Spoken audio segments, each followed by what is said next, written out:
Hammaga assalomu alaykum o'rtoqlar, yangi videoga xush kelibsizlar. Bugun sizlarga va'da berganimdek o'tgan yil o'zim borib ko'rgan 4 ta Yevropadagi mashhur shaharlar haqida gaplashamiz. Ulardan men nima kutgandim va nimalarni kutmagandim. O'zimni baholashim ularda, masalan, ovqatlari qanaqa, narx-navo qanaqa, yashash sharoiti qanaqa, shu narsalar haqida sizlarga gapirib bermoqchiman. Bu video ochig'ini aytaman, sayohatni yaxshi ko'radigan odamlar uchun va uzunroq bo'ladi deb o'ylayman. Shu uchun agar siz sayohatga juda qiziqmaydigan bo'lsangiz, o'tkazib yuborsangiz ham bo'laveradi, ochig'ini aytaman. Vaqtingizni sarflab ko'rib o'tirmang bu videoni. Bugun sizlar bilan Berlin, Germaniya poytaxti, Praga, Chexiya poytaxti, Budapesht, Vengriya poytaxti va Istanbul, Turkiyaning o'sha mashhur katta shahri haqida ozgina gaplashib o'tmoqchimiz. Tayyor bo'lsanglar, videomizni boshlaymiz.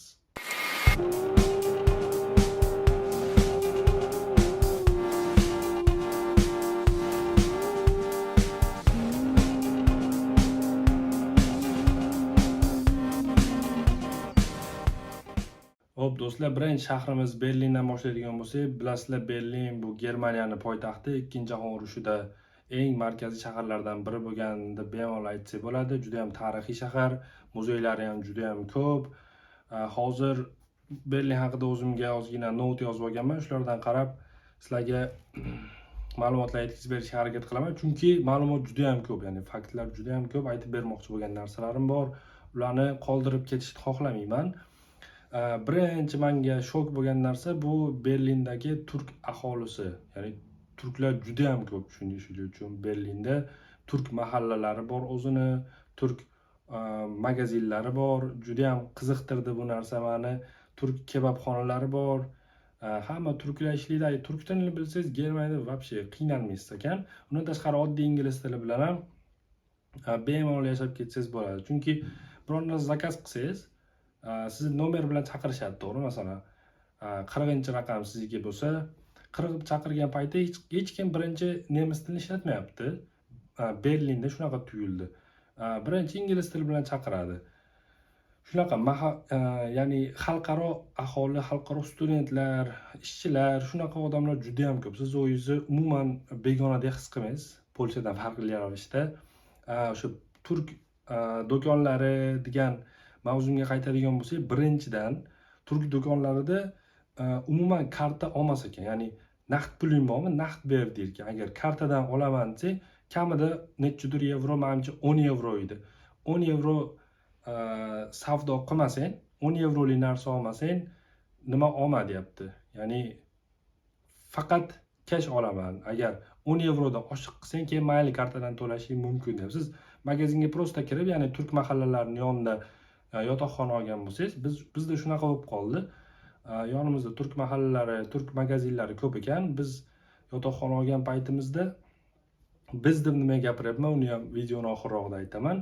O'zi sherik bilan bormagandim, lekin o'sha yoqda bitta o'rtoq topib olganman. Bu kirgan paytingiz hammasi cash so'raydi. Bu juda ham Yevropa uchun juda ham hayratlanarli desam bo'ladi. Chunki Polshada masalan soliqdan qochish uchun ham ba'zi magazinlar shunaqa cash so'raydi yoki qanaqadir soliq to'lagingiz kelmaydi. Agar kartadan to'lasangiz, siz qocha olmaysiz soliqdan. Shu uchun men Germaniyada ham shu narsani kutgandim, lekin Berlinda ayniqsa men keyin o'qib ko'rganimda ko'proq Berlinda uchraydi bu narsa. Ko'p joylarda naqd pul ber deb turadi. Narx-navo bo'yicha Berlin qimmat. O'sha borgan, sanagan 4 ta shaharlarimni eng qimmati Berlin hisoblanadi. Endi bilasizlar, bu Germaniya Yevropaning ham eng zo'r shaharlaridan bittasi, davlatlaridan. Shunaqa, shu qimmat tuyuldi. O'sha aytganimdek, umuman o'zinglarni begona his qilmaysizlar. Chet el fuqarolari ko'p bo'lgani uchun qimmat tuyuldi deganda qanaqa? Ya'ni sotib olayotgan narsangizga nisbatan qimmat. Masalan, O'zbekistonda o'sha narsani olmoqchi bo'lsangiz, aytaylik, lavash olasiz, to'g'rimi? Kebabxonalar solishtirganda. Masalan, bitta lavashni O'zbekistonda qancha olasiz? O'zbekistonga yaqinda borib keldim. Biladigan joylarimda 40 ming, 50 ming maksimum sotishadi o'rtacha. U yoqda eng arzon lavashingiz ham 10 yevro. Ya'ni bu degani 10 yevro hozir 130 mingdan oshib ketsa kerak. Shunaqa. umuman olganda masalan siz baribir topayotgan plyusga nisbatan hisoblaysiz va Polshada ham 10 yevroga bormasa ham shunaqa atrofida bo'lib qoladi, xuddi o'sha olayotgan narsa. Shuning uchun qaysi tomondan va qaysi davlat bilan solishtirishingizga ham bog'liq. Okey.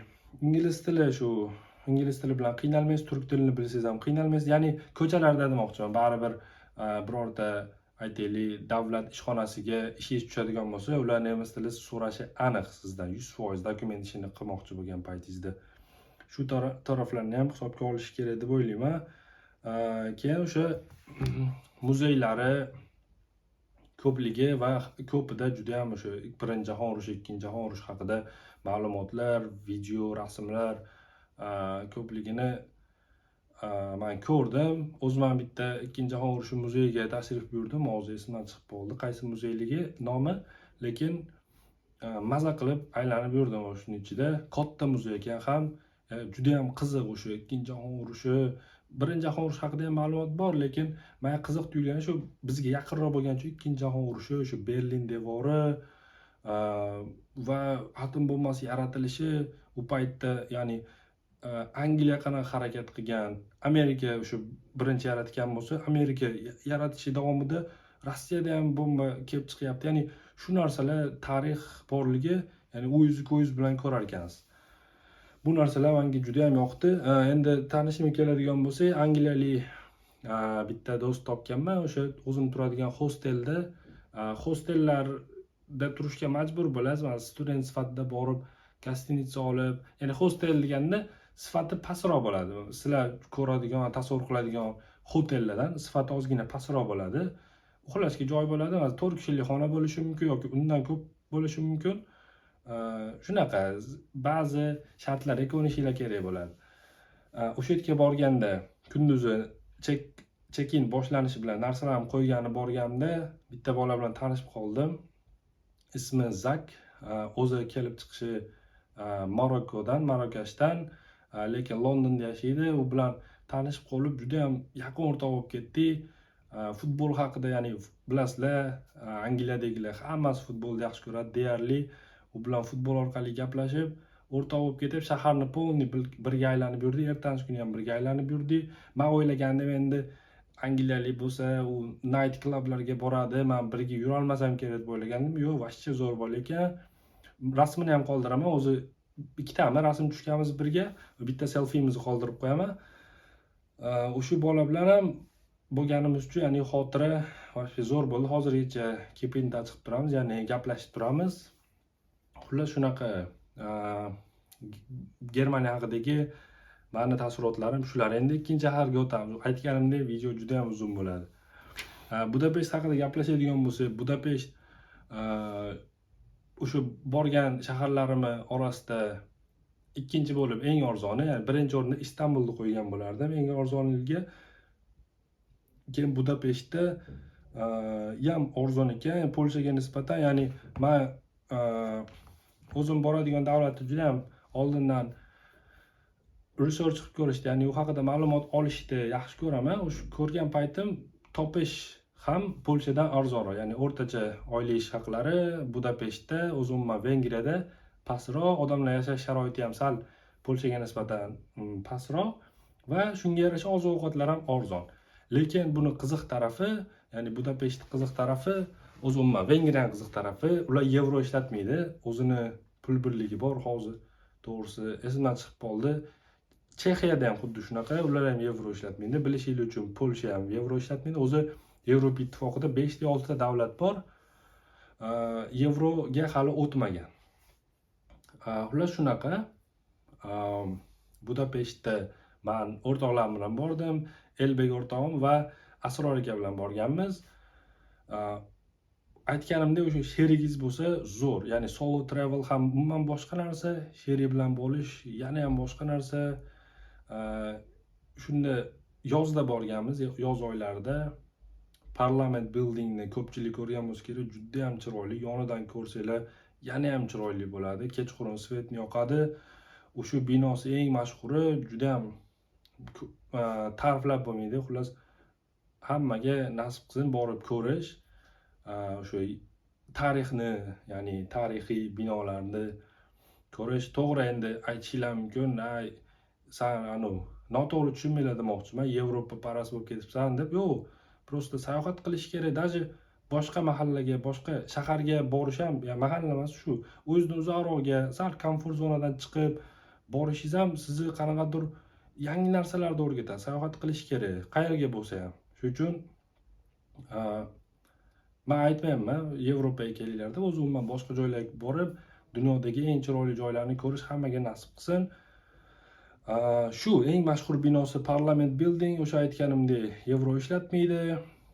Bundan tashqari arxitekturasi o'sha juda ham chiroyli. Berlindan farqli ravishda, Berlinda ham chiroyli, lekin baribir urush bo'lgani bilinib turadi-da, qanaqadir qorong'ulik bor. Budapeshtda u narsa uncha sezilmagan. Lekin men Budapeshtda yashaydigan bitta aka bilan gaplashdim. Men misol Sankt-Peterburgda bo'lmaganman, Rossiyani shahrida, lekin o'sha yoqda ishlaydigan bitta aka bilan gaplashsam, u Peterda ham bo'lgan ekan. Aytyapti, ikkalasi bir xil shahar, ya'ni juda ham o'xshash. Bilmadim, balki shunaqadir, lekin nima bo'lganda ham arxitekturasi zo'r, o'rtada nimasi daryosi o'tgan, daryosi nomi o'zi Danube, shunaqa edi, adashmasam yozib qo'yaman hozir tekst qilib. Budapesht degani Buda va Pesht shaharlariga bo'linadi. Ya'ni Budada ko'proq qishloq aholisi, ya'ni yashaydigan odamlar, shu odamlar yashash joylari ko'proq. Peshtda bo'lsa ko'proq shahar, ya'ni shaharroq joylar, masalan sentr deb qo'yadi-ku, shunaqa joylar, ko'proq ofislar, shunaqa narsalar bor. Shahar piyoda yurishga, piyoda aylanishga juda ham qulay. Masalan, o'sha kanalni bo'yiga tushib olasizda, biz o'zimiz ham ko'p yurganmiz, yoz bo'lishiga qaramasdan maza qilib kunduzi aylanib yurganmiz piyoda. Juda ham qulay. To'g'ri, public transport, men aytayotgan hozir Berlinda ham, Pragada ham, Budapeshtda ham hammasida public transport vashe zo'r. Umuman gap bo'lishi mumkin emas. Metro deysizmi? Hammasi poytaxt bo'lgani uchun metro, tramvay, trolleybus, avtobus hammasi bor. Lekin piyoda yurishga ham juda ham qulay shahar. Menga juda ham yoqqan, o'rtasida suv o'tganki shahar menga juda ham yoqadi. Yaqinda Gruziyaga bordim, aytdimki O'zbekistonga ketishda Gruziya orqali ketdim, yo'qda 2 kun bo'ldim. Gruziyani o'rtasida ham suv o'tgan, ya'ni daryosi bor.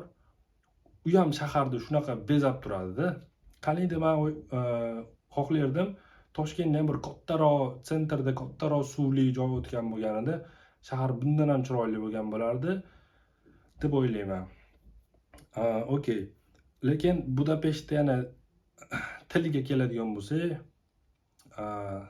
umuman slavikka yaqin emas, ya'ni slavyan tiliga ham yaqin emas, turk tiliga ham yaqin emas, tushunmaysizlar qanaqa tilda gaplashadi, nemis tiliga ham yaqin emas, juda ham qiyin til, to'g'risi.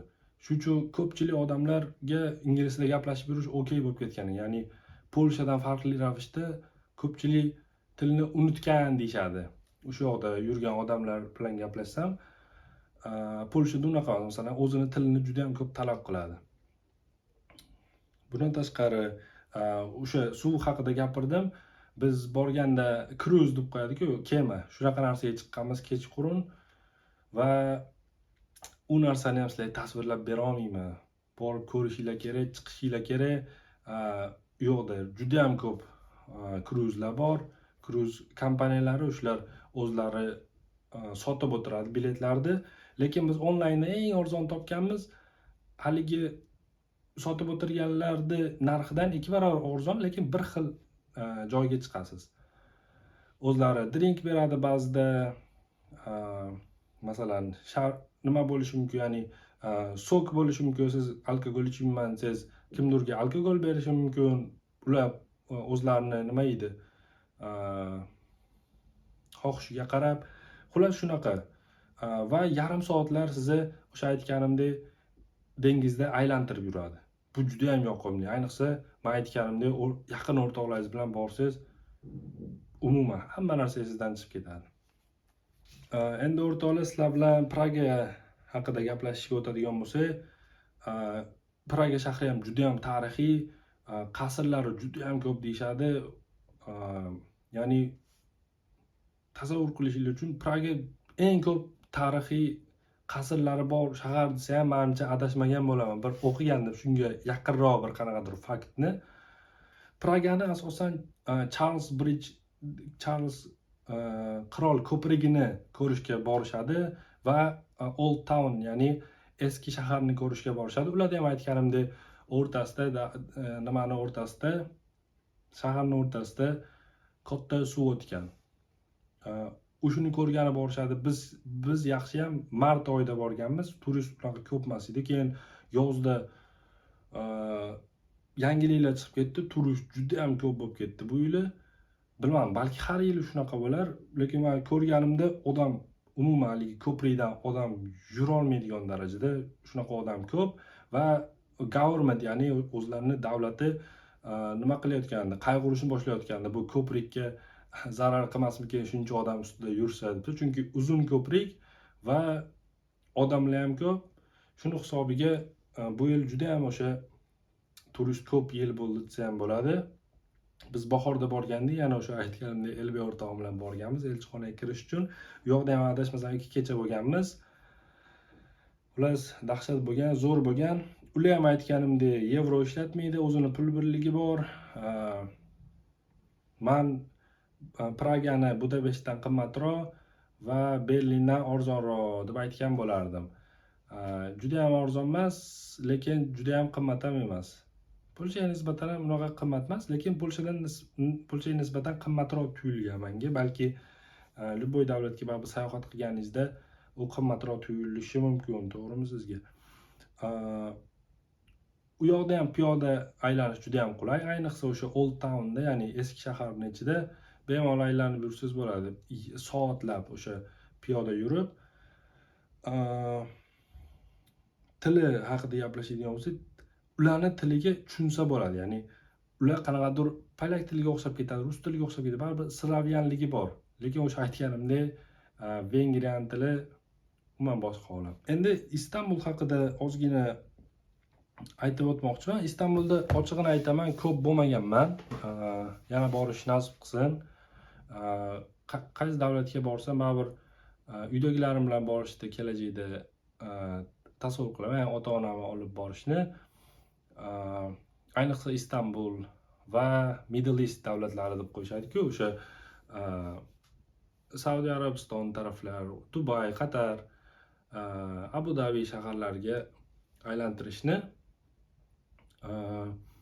O'sha Istanbulda ko'p bo'lmagan bo'lsam, ozgina tafsilot berib o'tmoqchi bo'lsam, o'sha undan ham o'tgan O'zbekistonga borganda Polshaga qaytishda uzoqroq layover transfer vaqti bo'lib qolgani uchun ular o'zlari Tur Istanbul tashkil qilib berishgan. Siz ko'proq vaqt qoladigan bo'lsangiz yoki Tur Istanbulni yoki mehmonxona olishingiz mumkin. Shu kechada men Tur Istanbul olishga qaror qilganman. Ular aeroportdan sizni olib ketadi va aeroportga qaytarib olib keladi. Juda ham nozik narsa desa bo'ladi. Qanaqa deganda, sizga eng zo'r joylarni Istanbulda haqida ma'lumot ozgina gapirib ketadi, lekin ko'p joyni ko'rsatmaydi. Va siz bepulga o'zini reklama qilib ketadi sizga. Ya'ni ozgina sizga xarajat qiladi, aytganimdek o'sha sizni olib ketadi, borib ovqatlantirgan, masalan, o'sha Hagia Sofiya masjidining yonida. Lekin siz yana kelishni xohlaysiz u shaharga. Juda ham katta shahar. O'sha aytganimdek 4 ta shaharda eng kattasi Istanbul. Aholi jihatidan 20 million aholi bor. Bu juda ham katta. Tasavvur qilishingiz uchun Toshkentdan 5 barobar, 4 barobar aholisi katta shahar. Va joyi juda ham kichkina, ya'ni yer tomonidan juda ham kichkina. O'sha yoqda aholi bir narsa qilib sig'ib yashayapti desa bo'ladi. O'sha yoqda masjidlarga kirishga, ya'ni ko'rishga vaqtimiz bo'lgan. Ularni ko'rganmiz, videolarni qo'yib ketaman. Narx jihatidan arzon, rostdan arzon. Mana shu 4 ta davlatning ichida eng arzoni. Street foodlarni olib ko'rganmiz, tatib ko'rib. Bundan tashqari bozorlari bor edi, ularga kirib ko'rganmiz. ya'ni Istanbulni ham baribir toza Turkiya deb bo'lmaydi-da. Juda ham ko'p turist bor. Ayniqsa biz borgan joy eng turistbop joylardi, lekin aeroportdan o'sha men aytganimdek o'sha Hagia Sofiya masjidlari uzoq. Shuning uchun avtobusda borish paytingiz 40 minutlar yo'lda yurishiga to'g'ri keladi. O'sha paytda qishloqlarini, suvlarni ko'rib ketishingiz mumkin bo'ladi. O'shanda sal Turkiyani his qilishingiz mumkin, lekin u yoqqa borganda baribir ko'pchilik turistlar, hamma joydan kelgan turistlar, bilasizlar, Turkiya bilan o'rtada joylashgan, Yevropa, Osiyoni bog'laydigan. Shuning uchun hamma joydan turistlar kelganini ko'rishinglar mumkin. Shunaqa Turkiya haqida, Istanbul haqida ayta oladiganlarim shular.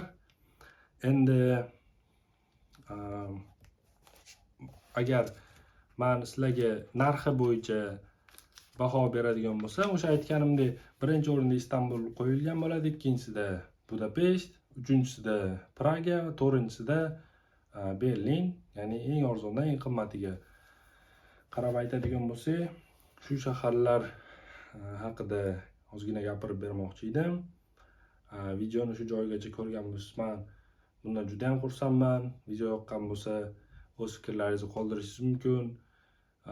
Siz mana shu shaharlardan eng ko'p qaysiga borishni xohlagan bo'lardingiz yoki kelajakda bundan boshqa qaysi shaharlarni ko'rishni xohlagan bo'lardingiz? Bemalol kommentariyada yozib qoldirishinglar mumkin. Sizlar bilan keyingi videolarda ko'rishamiz. Hammaga sayohat qilib yurish nasib qilsin deb qolaman. O'zim men bu videoni olish anchadan beri planda bor edi, no bugun nasib qilgan ekan. Shunday o'tirdim, videogim kelib qoldi, yozdim tafsilotlarni, ya'ni shu not oldim, qaydlarni ozgina yozdimda, kamerani ochib gapiryapman. Xullas o'rtoqlar, kuninglar yaxshi o'tsin. Hammaga omad. Hozir Ramazon oyi, bu oyni yaxshi o'tkazishlikni sizlarga tilab qolaman. O'zinglarni ehtiyot qilinglar, o'qishlarga omad, sport qolib ketmasin, sog' bo'linglar. Yana sizlar bilan gaplashamiz.